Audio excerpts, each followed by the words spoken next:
बहुत संसद थी से समय जब टे सुजोग मिलता से समय मुझे स्वतंत्र विद्यालय को आसुली जो समाज जो मैंने जन्मर विभिन्न इंद्रिय रही जो मान आम फिजिकाली चैलेंज कर इंग्राजी कहूँ से संगे समय पटेवा से दुख सुख बुझा से आवश्यकता जानवर बाबद चेष्टा मझे महादी कोयला कंपानी को प्रस्ताव देते मान श्रेणीगृह कम पड़ जाऊँ से क्रम से 50 लाख टंका प्रदान करते जो 4टा क्लासरूम तैयारी जोड़े शौचालय या पीवा व्यवस्था है आज तार उद्घाटन होगापर मत विद्यालय जो मैंने कर्तृपक्ष से जनइले आदि किसी समस्या से समस्या मोर दृष्टिगोचर को आनी कागज नहीं आसी से समस्या मान समाधान करने केंद्र सरकार राज्य सरकार एवं विभिन्न अर्ध सरकारी अनुष्ठान जो मैंने अच्छी सागर कथबार्ता कर से समस्या की आगामी दिन में पूरण करने प्रयास कर डॉक्टर दिलीप कुमार पंडा ये बापूजी स्वतंत्र विद्यालय सभापति अच्छे आमर ये जो स्थिर अच्छी आगे को नेब आम अनवर्त चेष्टा चलती जो जगार आम ढड़ा ये जो 81 डिस्ट्रिक्ट जमी अच्छी ए पर्यंत से सेंट्रल इनकम टैक्स डिपार्टमेंट ना रही कमी आम ना संतुलित हो मुख्य विषय था राजस्व मंत्री आम गहन थे कमी त्वरान्वित आम नवेदन कलु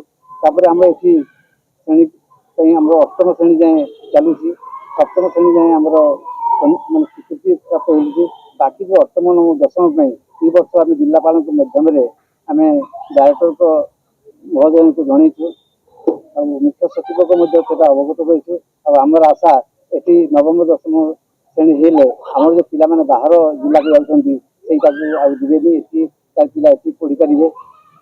आउे आम धंदामूलक शिक्षा गोटे निहाती आवश्यक अच्छी आम जन बदान्य व्यक्ति 1 लाख टंका जी गोटे धंदामूलक शिक्षा आरंभ करने आगे सरकार बुझुली धंदामूलक शिक्षा जमी भुवनेश्वर अच्छी से भाया गोटे विद्यालय हेले आमर ये जो पाने पाठ पढ़ी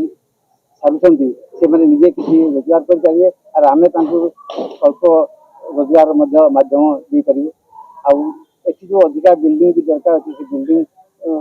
जरूरी विषय में अवगत कर एमसीआर जेहतु जनरल मैनेजर सीएसआर आते से भावी नथिले ये दृष्टिबाधित श्रवणबाधित तथा मानसिक अनग्रस्त पिला अच्छा आम गोटे पिला को निजे घरे रखिपारूँ किमती आपण मैंने 200 पिला गोटे आवश्यक भाव में रखुच्च तेणु यापाई निश्चित भाव में कम कर से प्रतिश्रुति देते बाद ये मासक मास इलेक्ट्रिक बिल दौचु मासक 12 ରୁ 15,000 टंका दौचु आठ सर्ज चालित आमर जो इलेक्ट्रिसिटी बाहर ताप जो प्रकल्प अच्छी आम जो 5 किलोवाट जो प्रकल्प हे कम से कम बोधे 4-5 लाख टंका दरकार पड़ो आई अनुदान माननीय सांसद श्रीयुक्त प्रदीप पुरोहित को आम अनुरोध कलु सी तुरंत से देवाई राजी हेले आ स्मार्ट टीवी जो आमर दरकार था माननीय आमर बरगढ़ विधायक श्रीयुक्त अश्विनी कुमार षडंगी से अनुदान 5 लाख टंका मंजूरी कर सारी आमर अक्टोबर सुधा क्लासरूम लगे।